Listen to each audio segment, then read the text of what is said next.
할렐루야. 오늘 우리가 함께 부를 찬송은 찬송가 84장 온 세상이 캄캄하여서입니다. 이 시간 함께 1절로 하나님을 찬양하며 나아가겠습니다.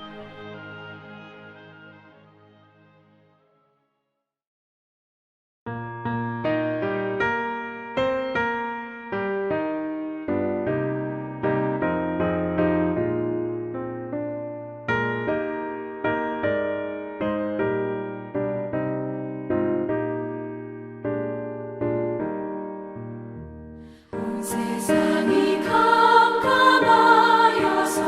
참 빛이 없었더니 그 빛나는 영광 나타나 온 세상 빛이었네. 영광의 주, 영광의 주,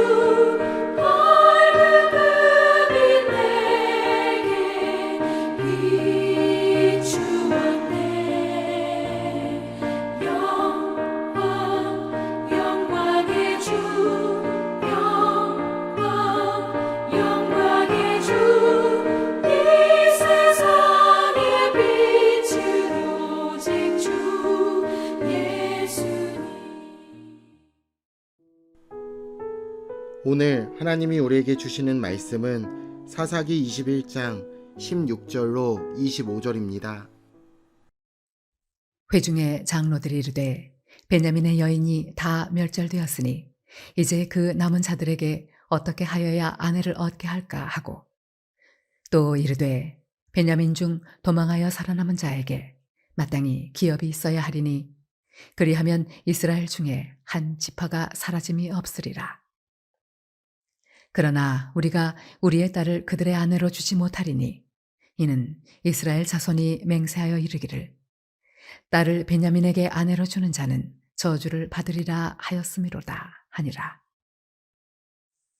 또 이르되 보라, 베델 북쪽 르보나 남쪽 베델에서 세겜으로 올라가는 큰 길 동쪽 실로에 매년 여호와의 명절이 있도다 하고, 베냐민 자손에게 명령하여 이르되 가서 포도원에 숨어 보다가 실로의 여자들이 춤을 추러 나오거든 너희는 포도원에서 나와서 실로의 딸 중에서 각각 하나를 붙들어 가지고 자기의 아내로 삼아 베냐민 땅으로 돌아가라.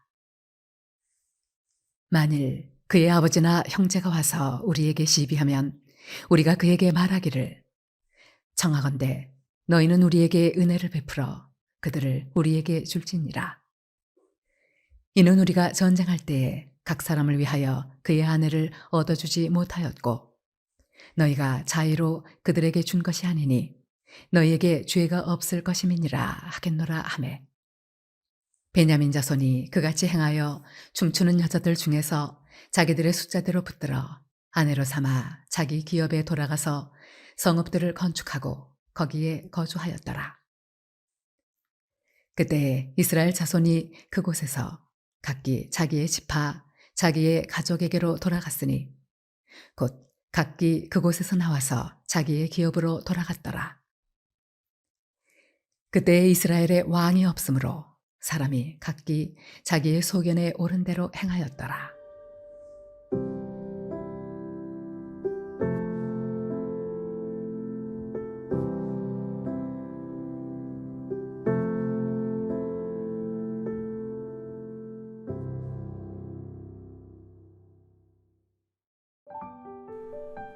작은 죄에서 시작한 말과 행동이 걷잡을 수 없는 결과를 가져오는 경우가 있습니다.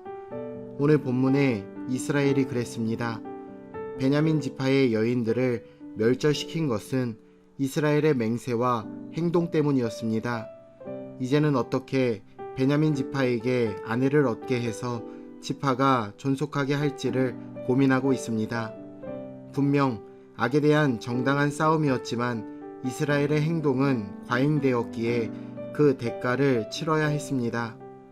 상대가 악하다고 해서 우리가 하는 모든 것이 정당화되지는 않습니다. 상대적으로 옳아 보일 수는 있습니다. 하지만 우리 역시 분별 없이 행동하면 더 큰 악을 서슴없이 행하게 될지도 모릅니다. 이스라엘은 스스로에게 저주의 올무를 걸었습니다. 누구도 자기의 딸을 베냐민 사람에게 주지 않기로 결정하고 맹세했기 때문입니다. 예수님은 맹세하지 말라고 가르치시면서 그 이유로 우리의 연약함과 부족함을 드셨습니다.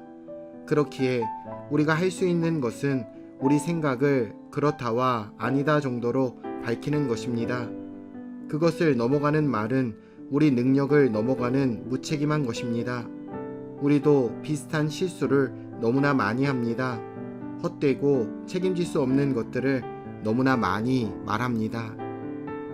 야베스 길르앗의 여인들로도 베냐민 지파의 생존이 어렵다고 판단한 이스라엘 장로들은 충격적인 대안을 내놓았습니다. 그것은 바로 납치였습니다. 상식적인 선에서는 도저히 그들의 맹세와 베냐민의 생존이 절충될 수 없기에 그들은 이 말도 안 되는 방식을 맹세도 어기지 않고 베냐민도 생존할 수 있다라는 이유로 선택하게 됩니다. 정말 눈 가리고 아옹입니다. 그들 스스로도 함정에 빠져 악을 더 큰 악으로 막을 수밖에 없는 상황이 된 것입니다. 가족이 납치되어 장로들에게 항의하는 사람이 생기면 사실상 장로들이 권력으로 찍어 누르겠다고 합니다. 그들의 논리는 너희에게 죄가 없다입니다. 가족이 납치되어 원치 않는 결혼을 하게 된 상황입니다. 죄는 베냐민 지파와 장로들에게 있는데 피해자에게 죄가 없다라고 하는 것이 가당키나 한 이야기입니까? 이스라엘의 장로들은 결국 이런 식으로 힘으로 찍어 눌러 사태를 봉합하고자 했습니다. 그 과정에서 하나님과 하나님의 말씀은 철저히 배제되고 있습니다. 우리는 정말 어처구니 없는 실수를 할 때가 있습니다. 그리고 스스로의 힘으로 그것을 해결하려고 합니다. 하지만 그러지 마십시오. 가장 좋은 것은 하나님 앞에 나아가 해결책을 구하고 선하신 뜻에 순종하는 것입니다. 이런 추한 모습에 대해 사사기서의 저자는 그 이유를 한 줄로 정리했습니다. 이스라엘에 왕이 없었다. 하지만 이스라엘에는 왕 대신 하나님이 계셨습니다. 누구보다 강하고 온전하게 이스라엘을 지키시고 보호하시는 분이 계셨지만 이스라엘은 그저 자기 소견에 옳은 대로 행했습니다. 그 결과가 악에서 더 큰 악으로 나아가는 모습이었습니다. 우리도 죄를 지어놓고 왕이 없었다라는 핑계를 대고 싶은 순간들이 있습니다. 하지만 그것은 결코 이유와 변명이 되지 못합니다. 왕이신 하나님을 바르게 섬기고 그분께 순종하는 백성들에게는 오늘 본문과 같은 일이 결코 일어나지 않습니다. 왕이신 하나님이 능력과 보호와 심이시기 때문입니다. 악에서 더 큰 악을 만드는 악순환을 끊을 수 있는 길이 있습니다.